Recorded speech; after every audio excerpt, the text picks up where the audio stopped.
We're talking about the economic state of the mind today. And there's a lot of questions I usually get and a lot of discussions about the economic state of Canada, United States, the world in general.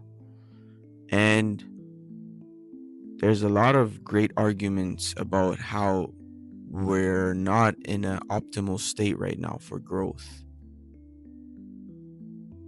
I agree with that. I completely agree with that. I think there's a lot of corruption in the world. I think there's a lot of corruption within the elite of the world. I think there's a lot of corruption within banks, companies, you know, money printing, and a lot of things that don't put people at an optimal position for growth. And my reason for being here, my purpose, is addressing the mind. Usually, as you guys have already been familiar with my message, kind of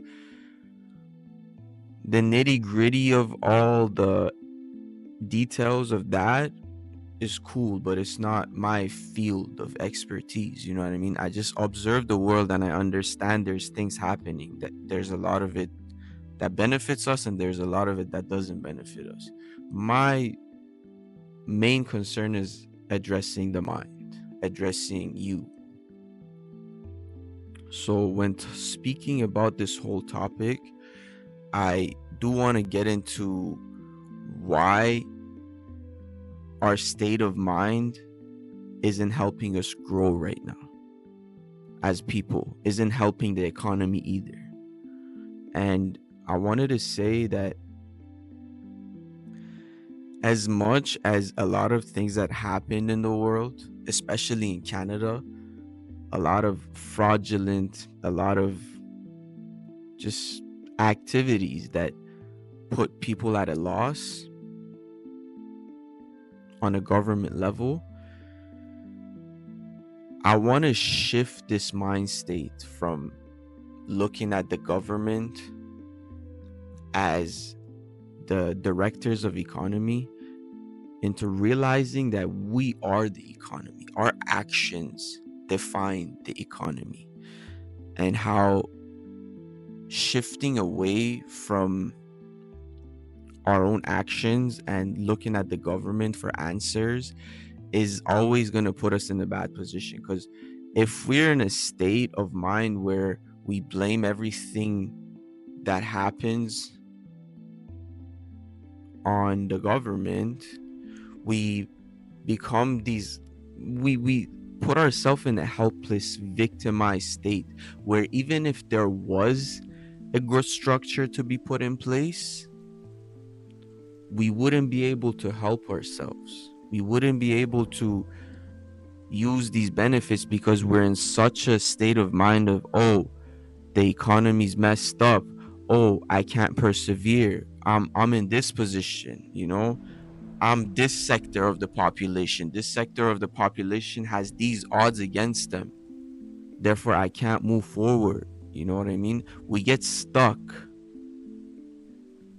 And realistically, one thing I did want to mention that's very important is that the advancement in technology that we are experiencing today, it calls for a recession, unfortunately, because there's a lot less requirement for workforce, and there's also a lot less willingness from people to do a lot of mundane things. This puts us at odds with a recession. Even if the government and the powers that be and the banks, even if they did everything perfectly to our benefit and they made all the right structures for us to grow and persevere inside, we're still at negative odds because of what's happening with technology. You know what I mean? But a lot of times you got to look at things like a tribe. okay, what do people need right now? You know what I mean? It's time for us to get active and really tap into that primal state of our mind, where instead of thinking about, oh, money's this, situations are this, jobs aren't hiring, and like my expertise are kind of going to waste, which is something that's actually happening for a lot of people. It's You have to shift that mindset is like into like, what do people need? What's the demand right now? You know what I mean? Once you find the demand within your own personal home and within your own vicinity, you start creating an economy that works. An economy is a collective act of the population, is what we don't often realize. Is like, we are the economy. If we get off our butts and start grinding, no matter what's happening over there, we will have a successful economy, and no one can take credit for that. You know what I mean? Obviously, it's a dance, but what I'm trying to say is a lot of odds are against us regardless. Not just the government, not just, the banks. A lot of odds uh, could be against us in this day and age. But one thing that we don't want against us is our own mind.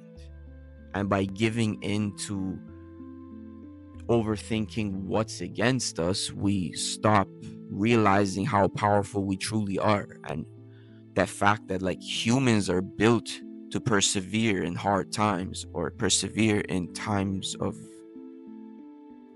that's what creates greatness, to be honest. That's what made humans survive.